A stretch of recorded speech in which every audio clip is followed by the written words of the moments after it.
When we first started the bank, we had this promotion where we wanted to offer original customers that, as I recall, made a deposit of $1,000 or more in their account, then they could get their name on a tile in the bank. And there were literally customers in the middle of the winter streaming out of our trailer because they wanted their name on that tile in our bank. And it was just really, it just blew us away as to the intensity of the desire to be part of the process. This was their bank, and they wanted their name on their bank. And so they had a lot of pride in that, and that just made you feel really good. Let's set the stage for Mr. Espy and Mr. Langland's growth in banking in Alaska. Both of them came up through banking at National Bank of Alaska and rose to senior management positions there very quickly. Then, seeing opportunities, both of them bought or started other banks. In Anchorage, they started a bank. And then they bought a bank in Fairbanks, the oldest national bank in the state. Both organizations grew, one kind of a turnaround effort, and then they merged. And it was called at the time Alaska Pacific Bancorp. And they then sold to Key Bank. Things were going great. Things were actually booming in the early 80s. Building was crazy. We were building condos and single-family homes everywhere, and 4,000 permits a year and crazy stuff like that.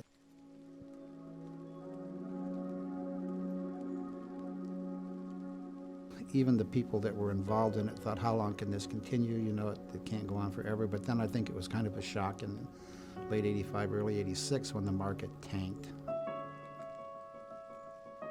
13 financial institutions failed.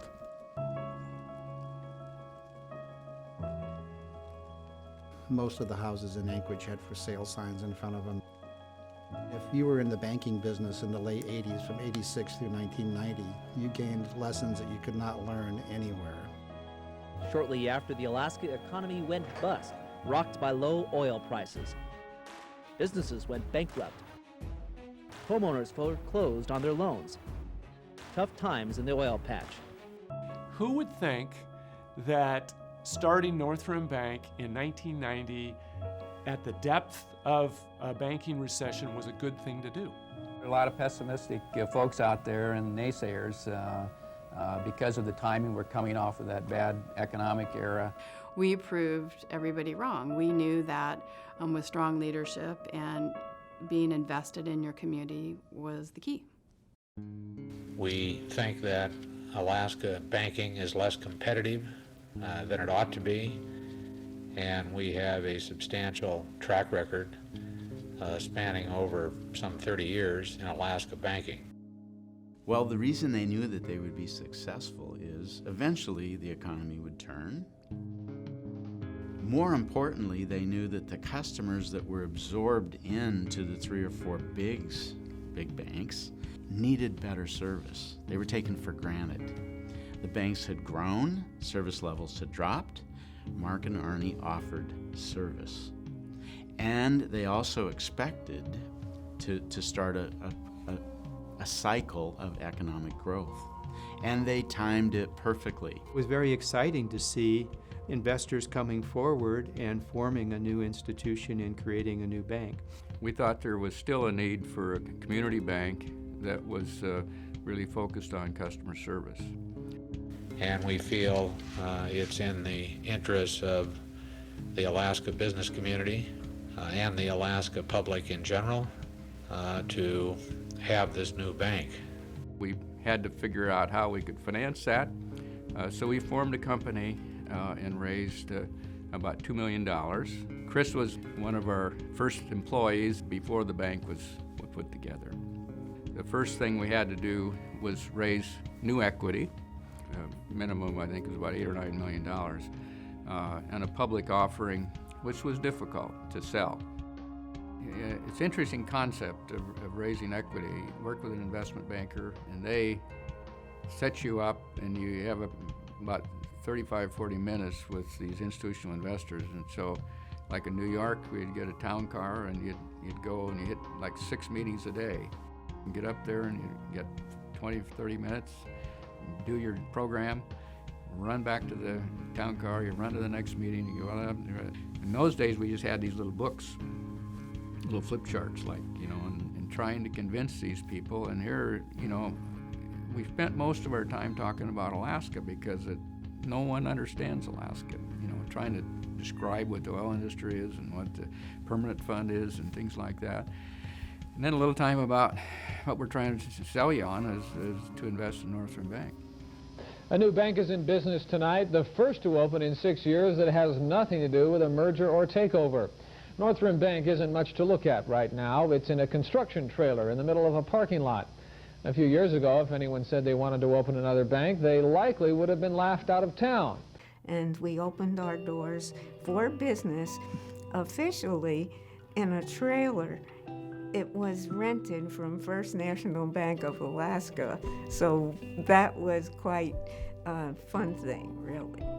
My first day of employment, we met on the 3rd floor in Ryblin and Lowell's office space, and there was a group of us there, and I looked around and I did recognize a couple of people. I was really excited about getting in at the beginning of something and being able to help it grow from the beginning. One, I could use my accounting background, and two, that I could be part of an organization that was starting out, and that opportunity of being able to just learn and grow along the way. I came to the bank because I worked for Marc Langland's bank in Fairbanks in 1983, and I really enjoyed my experience with that bank. They were friendly, energetic, creative, and so I wanted to work for that type of bank again. So I believed that Northrim could be a success because of the people that it started with. I had a lot of faith in Marc, in Arnie, and I had the opportunity to actually start my banking career working directly for Chris Knutson, and knew that he was an extremely detailed person, and he was the guy who built the first spreadsheets that the bank was founded on. They had a proven track record in terms of banking in Alaska. I can't think of two other individuals that I would want to associate with in starting a bank. I mean, they were definitely the two top guys in the state. So I'm at Key Bank. I'm a chief lending and chief credit officer. And I hear that they're going to start this bank. And they have employees, Chris Knutson, Audrey Amundsen, Joe Shearhorn, and they say they're all going to leave the bank to go to work for Marc. And I go, oh my goodness, that bank is not going to be an easy thing. Do you really know what you're getting into? Well, I believe in Marc, and I believe in Arnie, and I believe in their vision, and I believe we all as banks need to provide better service. And as I observed over 5 years, it was like, wow, they're faster, better, more core, community-oriented, and I was blown away. And these employees that got in on the ground floor helped grow a bank. It really is a tribute to them and to Marc that they came together at this time. And I knew that there was a lot of strength in Marc and in Arnie and in the types of people that they were attracting to the business at that time.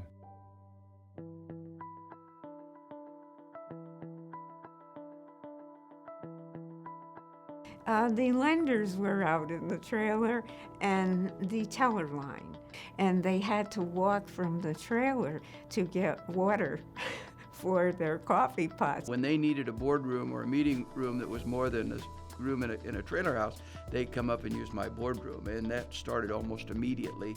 Audrey and I wore a lot of different hats. We were the accounting department, we were the HR department, we were the payroll department, we were loan servicing, we did wire transfers. We didn't have a personnel department, not when you had 20 people. Audrey took care of the personnel stuff.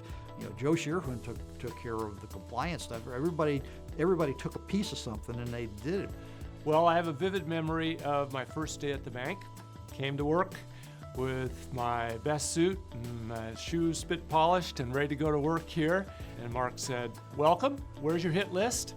And oh, by the way, this guy downstairs needs some help. My first assignment actually was to provide a payroll And Chris Knudsen stated to me that people haven't been paid in a while, and to produce this payroll with this piece of software that I also had to learn really quickly on my own. What's kept me here is the people. The people at Northrim Bank is awesome. It's like family. Everybody knew everybody on a first-name basis. Everybody did everything. We didn't have a lot of equipment, so I brought my personal computer in from my house to operate the loan system. It has been challenging and exciting the whole time that I've been here, and I think it's what motivates a lot of people is the challenge. We were very tightly focused on bringing customers into the bank and developing enough earning assets to turn a profit. First off, that was primary, because we had to keep the doors open. And then as we've expanded our relations with the community too. So now we have a huge amount of engagement that occurs throughout the community, either directly with employees, going out and working with various groups to bring education to the youth and to other members of our community. What I remember a lot of with Chris and Mark is it didn't matter if I came in at 6, 6:30 or 7. Walking in, I would always see the two of them upstairs in one of their offices and just planning for the future, talking about what's going on today. And there was a real comfort in that because of their leadership and their commitment to what we were doing.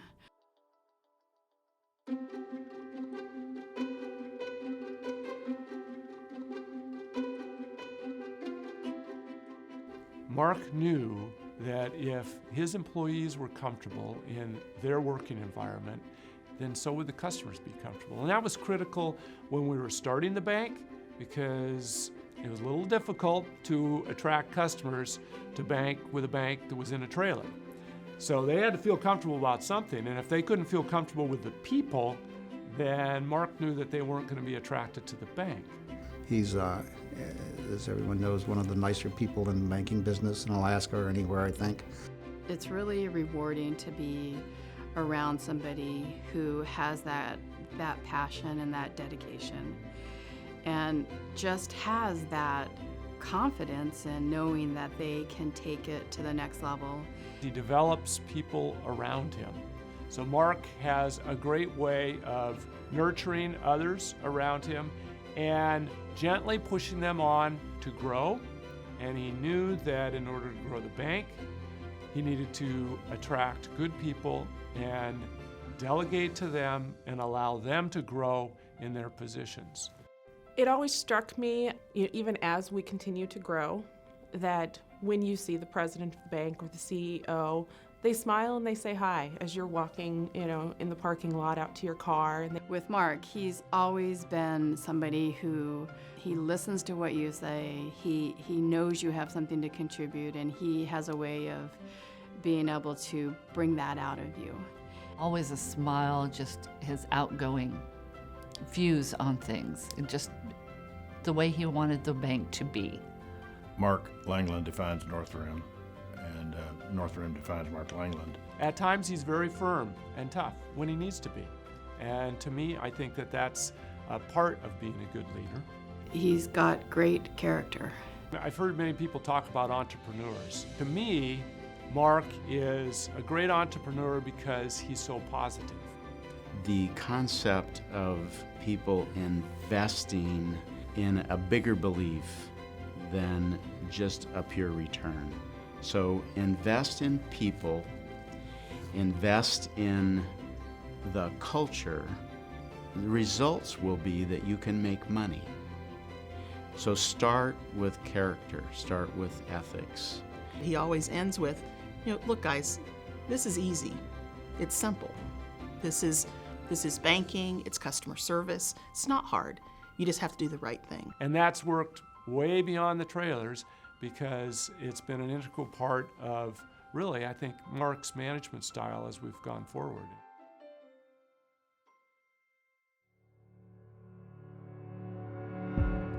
He often says that banking's a people business. It's a simple business, it's a people business. I've heard him say that hundreds of times. If we can make that customer comfortable with us. And you do that by making sure that he or she thinks you're concerned and caring about her or his needs. Whether it's deposit or loans, you've got a great value there. You're delivering to your customer and the customer's delivering to you.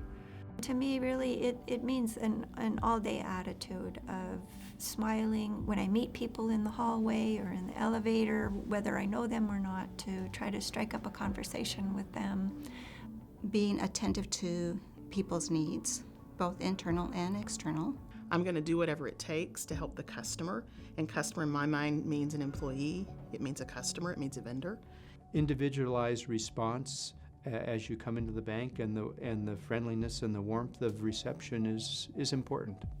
Treating the customer that's sitting in front of you as they are the one person that matters at that moment. I mean, you would have a line all the way out the door, you would have a line all over the place, the drive-through 4 lanes would be packed and moving all over the place.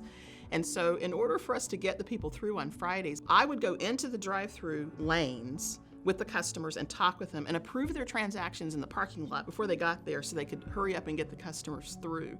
And I remember the customers, they said, is there really anything that you guys won't do to try to help us? No, we'll take care of pretty much anything that we can do for you.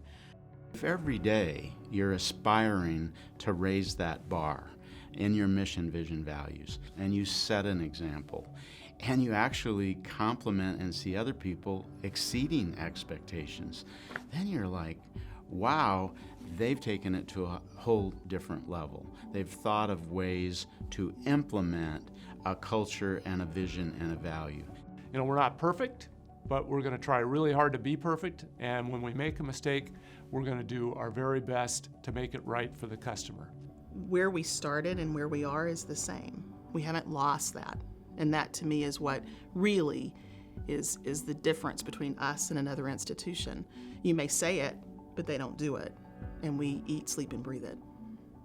That's fundamental to who we are. It came from Marc and it came from Chris, that's been instilled in us and practiced and genuine for all of us down the chain. That concept is what banking, to me, is all about. That's all you've got to sell.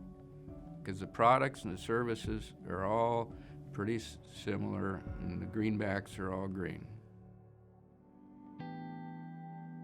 The Northrim name was selected.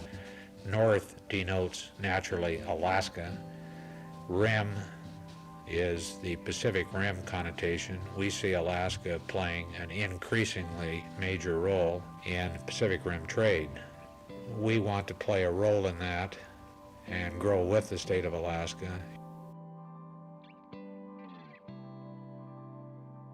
We started out as a very focused, tight group, intent on bringing customers into the bank, signing them up for new accounts, and making loans to them just as fast as we could to get earning assets on the books and deposits in the bank.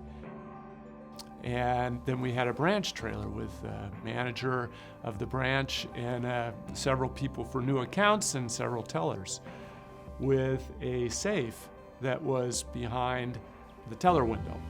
And so a number of my customers would come by and they would ask to see their money. And I would be able to point to their money in our safe right behind the teller window. And there were lots of jokes about that. How do you make yourself look bigger than you really were? Well, this physical facility was available, and we were able to put together a group that we ended up being a tenant of the building. We couldn't own it because the regulators wouldn't let us.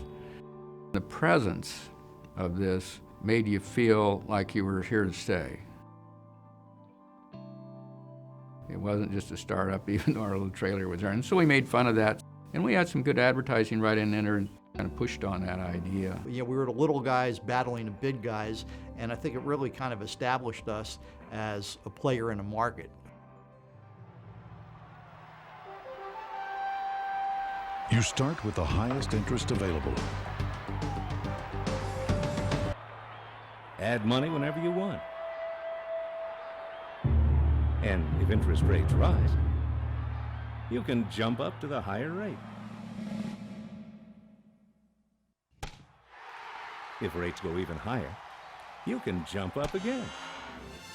One bank is setting a new standard in Alaska with innovative services that rise above the rest, like the Jump Up Certificate of Deposit, only from Alaska-owned Northrim Bank.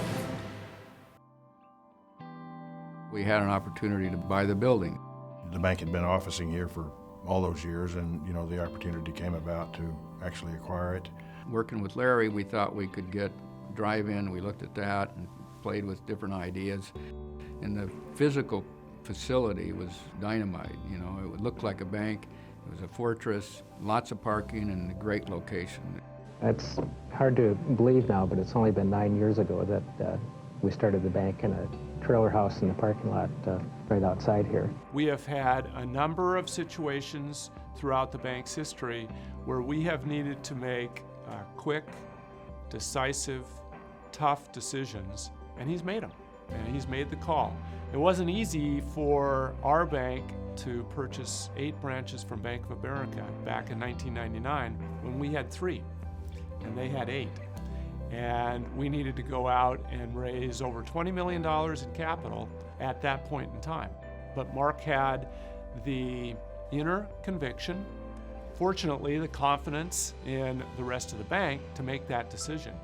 Knowing the right time to acquire other institutions, other banks, and knowing when to pick up ancillary services for our bank, bringing in affiliates, knowing that at the end will provide choices for our customers.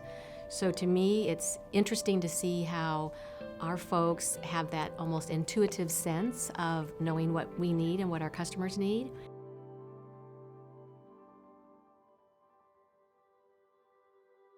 So we have been aggressive with implementing new technology to allow us to interact with our customers from the very beginning of the bank.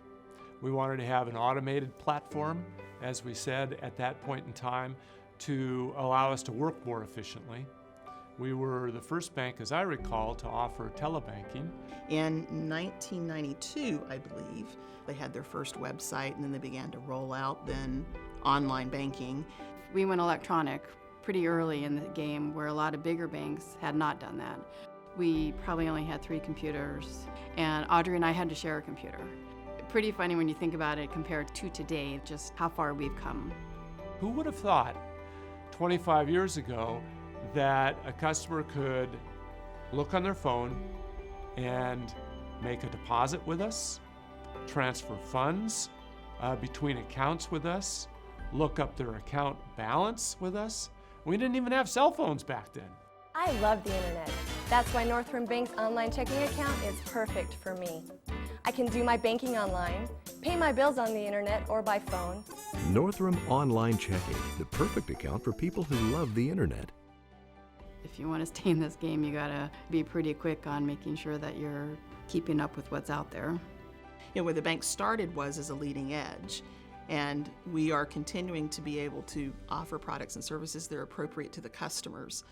I think technology will continue to play an increasing role in how we do business with our customers, how we communicate with them, the convenience with which they do business with us, the messages that we provide to them, our ability to mine the data that we have on our communities, on our customers, and the ability to leverage that will be a key part of our future and the future growth.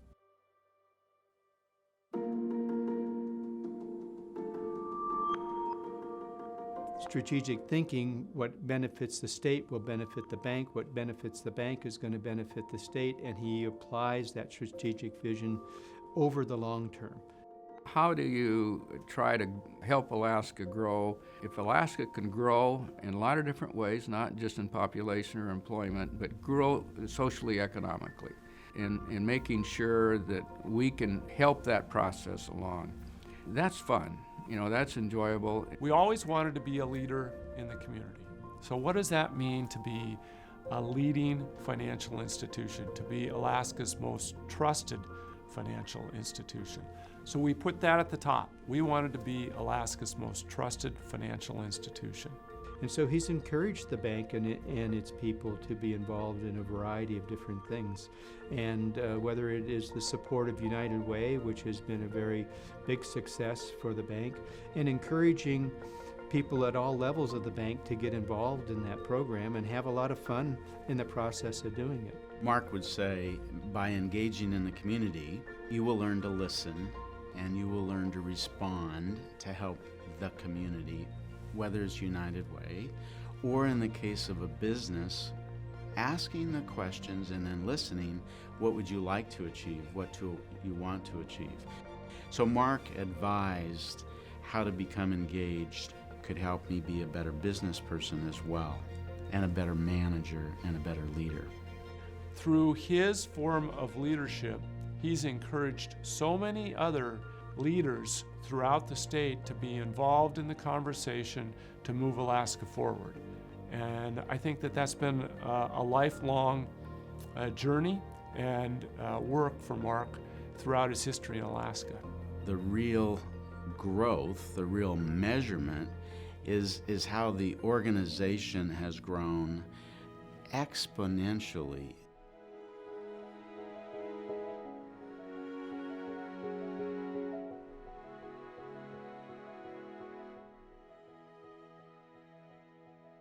I think Northrim and Northrim's success is defined by some of the items that Marc and I believe Mr. Espy first set down as values for the bank. And so the customer first service has to be the lead in that. We've always been proud to be Alaskan. We've have employees that are born and raised here or that have come to Alaska later in their life that are here because they're proud to be in Alaska and they're very proud to be Alaskan. 25 years has gone by really quick, and what this bank and what its founders and all of its collective employees have accomplished, along with the customers and the investors and the community, is extraordinary. And I would expect no difference between now and 25 years hence. Significant, meaningful evolution that the bank has gone through in these 20 years that I've been a part of the board, growing from being pretty small to now being a really significant part of the Alaska banking community. Starting off with $8 million in assets and then growing it to $1.5 billion. There's only like 65 employees when I started working with Northrim. And now we're close to 300, or if not more. So I remember one time when I was coming out of the trailer, bright, sunny, beautiful winter day, and I was walking with Marc. And, at that time, we were about 3 months or so into our existence. And I can remember Marc distinctly saying that we were going to be a $500 million bank in 5 years. And I thought, $500 million in 5 years? How could that ever happen? And then all of a sudden, we were a $1 billion bank, and now we're a $1.5 billion bank. You would go, wow, that is a case study in how to do things right. It was like the sky was the limit, that we didn't really have boundaries, that we just had up to go. So it's my hope that Mr. Langland is very proud of what he created, what he founded, and what has grown, and what has multiplied. I looked at him and I said, Marc, did you envision this for our company? And he looked at me and he looked down for a second and he said, absolutely. So, that's the visionary part. It's easy to be able to achieve something when you can see it. We now are something that will live beyond his initial investment. And we will always think, and if we don't think of Marc personally, we will say, whatever this culture has been and has become, I love it. And I want it to grow for the next generation of employees, of customers, of shareholders. The next 25 years, I'm hoping that we are the community bank in Alaska and that we continue our growth and continue to challenge our employees and provide good, long-standing careers for them. The creation of Northrim out of the ashes of a bad economy, and for the employees that invested, really did well, because most entrepreneur startups don't make it, and this bank did. And look where we are today.